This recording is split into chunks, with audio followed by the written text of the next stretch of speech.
Police आगे सबू technique माली दुई अभियुक्त जे किभली भाव में घटना घटवार पूर्व दिन घर मोबाइल चोरी करते परदिन घर भितर पशि सहित दुष्कर्म करते। प्रथमे मोबाइल चोरी आउ ता परदिन घरे पशि महिला को दुष्कर्म। राजधानी रे एक जगार जितेबले जड़े महिला को दुष्कर्म होती से घटना रे 3 जन को बांधी मैत्री विहार थाना पुलिस आउ ये होती से 3 अभियुक्त जो 3 अभियुक्त को वर्तमान मैत्री विहार थाना पुलिस एवं स्पेशल स्क्वाड टीम बांधी। आपड़ देखुवा से कला रंगर युवक एवं स्काई कलर सार्ट पिंधि युवक जन कहते से 2 अभियुक्त जो माने घटना दिन राति महिला घरे प्रवेश करथिले एवं महिला को छुरी देखाई तांको सहित दुष्कर्म करथिले। आउ ये होची अन्य जन अभियुक्त जो अभियुक्त जनक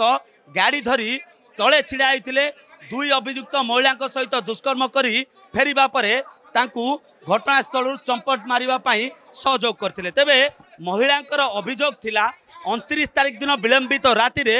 2 जन दुर्बृत्त तांका घरे पशिथिले किछि बुझिबा आगरु से माने तांकू छुरी देखाई तांको सहित दुष्कर्म करिसंते एवं सबुठु आश्चर्यकर कथा होची ता पूर्व दिन राति रे दुर्बृत्त माने तांको घरु एक मोबाइल फोन चोरी करथिले महिला किंतु जानि पारि नथिले किंतु परिशेष रे 29 तारिख दिन राति रे से माने घर भितर प्रवेश करथिले एवं अचानक भाव रे तांकू तो छुरी देखाई दुष्कर्म करी घटनास्थल चंपट मारी। खबर पाइबा परे स्पेशल स्क्वाड टीम घटनास्थल में पहुंची मैत्री विहार टीम पड़ता एवं यही 2 अभियुक्त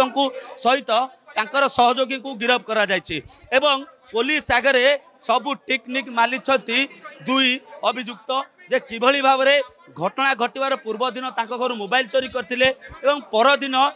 घर भितर पशि सहित दुष्कर्म करते। तेबे ये 3 अभियुक्त होउछंती से 3 अभियुक्त से दिन महिला को दुष्कर्म करने पर चंपट मारी एवं घटना को नहीं जितेबले चर्चा है परिशेष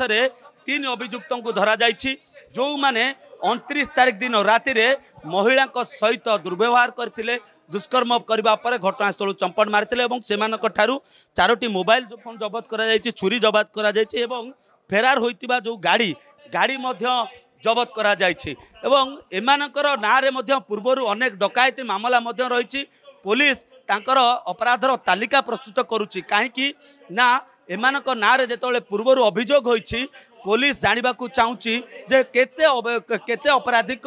मामला रे एमाने संपृक्ति रहिछि एवं एमानक नारे आगुरु आउ केउ अपराधिक मामला मध्य रहिछि। भुवनेश्वर कैमरा पर्सन प्रतीक सुभाष प्रधान ओडिशा भास्कर।